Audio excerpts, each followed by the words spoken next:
Hello students, তোমাদের অনেকের কৌতূহল যে এসবিআই এর পিওর পরীক্ষা দিয়ে এবছর যারা ব্যাংকের ম্যানেজার হিসেবে জয়েন করবে তাদের এরপর প্রমোশনের স্কোপটা কিরকম। তো চলো একদম অথেন্টিক ডেটা তোমাদেরকে আমি দেখিয়ে দিচ্ছি। দেখো, প্রথমে তুমি এসবিআই পিও থাকবে 2 বছর, মানে প্রবেশনারি অফিসার। যে কোনো সরকারি চাকরিতে জেনে রাখো, জয়েন করার পর 2 বছর তুমি পুরো মাইনেই পাবে, সবই ঠিক থাকবে, খাতায় কলমে তোমায় অন প্রবেশন দেখানো হবে, ঠিক আছে। তারপর তোমায় দেওয়া হবে ব্রাঞ্চের অ্যাসিস্ট্যান্ট ম্যানেজার, ডেপুটি ম্যানেজার, আস্তে আস্তে এগোচ্ছ, manager, chief manager, assistant general manager, AGM, বিশাল বড় post, DGM, GM, CGM, deputy managing director, আলাদাই পোস্ট, ম্যানেজিং ডাইরেক্টর, চেয়ারম্যান। এই যে চেয়ারম্যান পোস্টটা না, ধরে রাখো সপ্তাহে 2 দিনের আর নির্মলা সীতারামন মানে যিনি অর্থমন্ত্রী এখন, তখন যিনি থাকবেন, তার সঙ্গে ফোনে কথা হয়।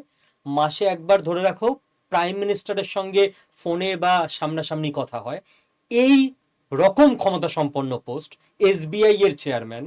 ওকে, হ্যাঁ, তবে লাস্ট দুটো পোস্টে সকলে যেতে পারে না, যারা একদম কম বয়সে জয়েন করে তারাই লাস্ট দুটো পোস্ট পর্যন্ত পৌঁছাতে পারে। তো অসুবিধা কিছু নেই, তুমি পৌঁছাও না, 7-8 অব্দি পৌঁছালেও বিশাল বিশাল ব্যাপার। ওকে, বলে রাখি যে সমস্ত ছেলেমেয়েরা গ্র্যাজুয়েট যে কোনো স্ট্রিমে, 21 থেকে 30 বছরের মধ্যে বয়স আছে, একবার পরীক্ষা দিয়েই দেখো না ব্যাংকের জন্য। প্রত্যেক বছর পরীক্ষা হয়, স্বচ্ছভাবে রিক্রুটমেন্ট হয়। স্যার কঠিন, কোনটা সহজ ছিল বলো তো? ক্লাস 2তে তোমাকে যদি সরল করতে দেওয়া হতো কঠিনই তো লাগতো। ক্লাস 5-এ তোমাকে পিতা পুত্রের অঙ্ক করতে দিলে কঠিনই তো লাগতো। শিখেছো যখন, 2 বছরের বেশি বড় হয়ে গেছো, তখন মনে হচ্ছে এ তো সহজ।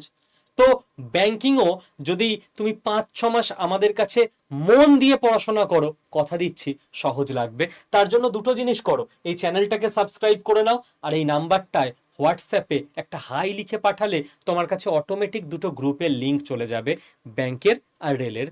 যেটাই তোমার ইচ্ছে বা দুটোতেই যদি ইচ্ছে হয় তুমি ক্লিক করে জয়েন হয়ে যাও, সমস্ত গাইডেন্স পেয়ে যাবে।